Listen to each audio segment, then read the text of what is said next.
Intermittent fasting has become one of the most talked about dietary trends, with claims ranging from weight loss to improved brain function.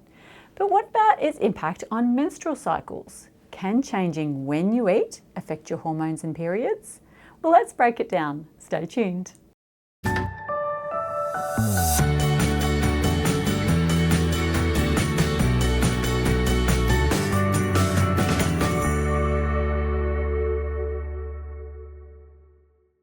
Hello, if this is our first time connecting, welcome. My name is Melanie and I'm a dietitian who specialises in women's health, especially reproductive conditions and fertility. Today, we're talking about how intermittent fasting could impact your menstrual cycle. If you're looking for science-backed nutrition advice tailored for women, be sure to subscribe. All right, let's dive in.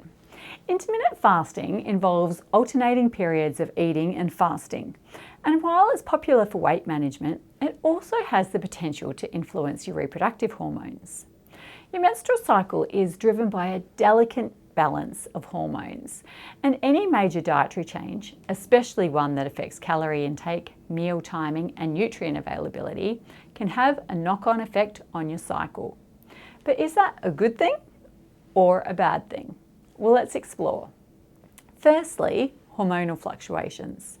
Intermittent fasting can influence key hormones such as insulin, cortisol, and leptin, all of which play a role in reproductive health.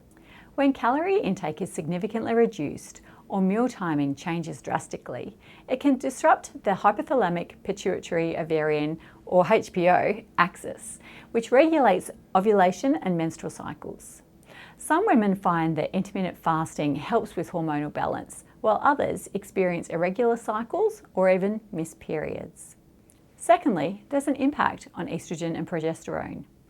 Estrogen and progesterone are essential for a regular menstrual cycle, and their production depends on adequate calorie intake and balanced nutrition.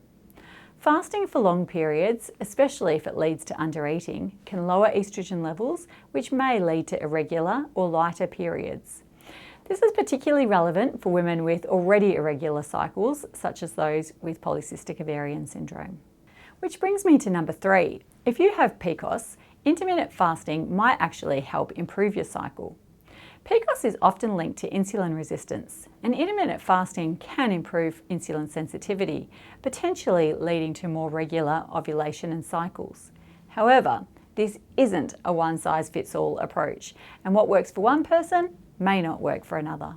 Number 4, on the flip side, if fasting leads to chronic undereating or excessive weight loss, it can send a signal to your body that energy availability is too low to sustain reproduction. This can lead to hypothalamic amenorrhea, when your period disappears due to insufficient calorie intake or stress on the body. If your period becomes irregular or stops altogether, it's a sign that intermittent fasting may not be working for you. And number 5, it's not just about how much you eat, but what you eat. If your fasting window is too restrictive, you may not be getting enough essential nutrients, such as iron, vitamin D, and omega-3 fatty acids, all of which support menstrual health. Ensuring you're still consuming a nutrient-dense diet during your eating window is key to maintaining a healthy cycle.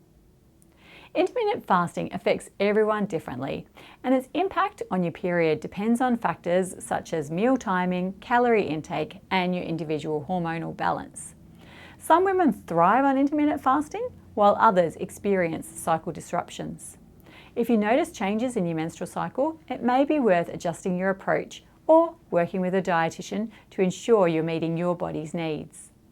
I hope you found this helpful, and please don't forget to like and subscribe for more nutrition insights tailored to reproductive health. See you next time. This is gonna be a goodie. Okay, sorry.